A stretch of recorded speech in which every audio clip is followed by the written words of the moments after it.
اگر آپ نے ابھی تک ہمارا چینل سبسکرائب نہیں کیا تو پلیز اسے سبسکرائب کر لیں. ہماری ویڈیوز کو لائک اور شیئر کرنا نہ بھولیں. ایک ڈاکٹر کو سرجری کے لیے ارجنٹ کال موصول ہوئی. وہ تیزی سے اسپتال کے اندر داخل ہوا اور جلدی میں کپڑے تبدیل کیے اور سیدھا سرجری بلاک کی طرف گیا. وہاں ڈاکٹر کو بچے کا والد ڈاکٹر کے انتظار میں پریشانی کے عالم میں ٹہلتا ہوا ملا. ڈاکٹر کو دیکھتے ہی بچے کا والد آپے سے باہر ہو گیا اور غصے سے پوچھنے لگا، تمہیں آنے میں اتنی دیر کیوں ہوئی؟ کیا تم نہیں جانتے کہ میرے بچے کی جان خطرے میں ہے؟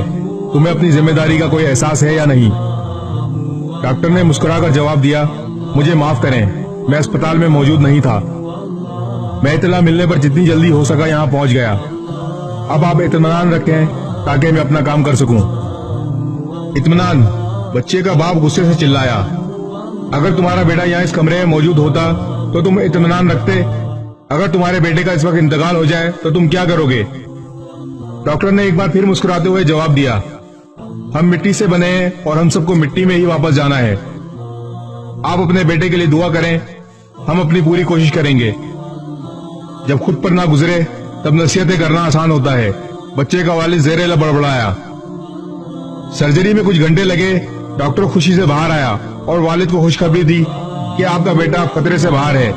جو بھی سوالات ہوں نرس سے پوچھ لیں، اور تیزی سے باہر کی جانب بھاگنے لگا. والد نے نرس کو دیکھ کر شکایت کی کہ ڈاکٹر اتنا اکڑو کیوں ہے؟ کیا یہ کچھ دیر رک نہیں سکتا تھا کہ میں اپنے بیٹے کے متعلق بات کر لیتا؟ نرس نے آنسو سے تر چہرے کے ساتھ جواب دیا، ڈاکٹر کو جب کال کی گئی تو وہ تدفین میں تھے. کل ایک حادثے میں ان کے بیٹے کا انتقال ہو گیا. آپ کے بیٹے کی جان بچانے کے بعد وہ اپنے بیٹے کی تدفین مکمل کرنے بھاگے ہیں. کسی کے بارے میں غلط گمان نہ کریں کیونکہ آپ ان کی زندگی کے مسائل سے نہ آشنا ہیں اور نہ ہی اس بات سے واقف ہیں کہ وہ کس قسم کے حالات کا سامنا کر رہے ہیں. اس ویڈیو کو شیئر ضرور کریں، ہو سکتا ہے آپ کے ایک شیئر سے یہ بات کسی کے دل میں اتر جائے.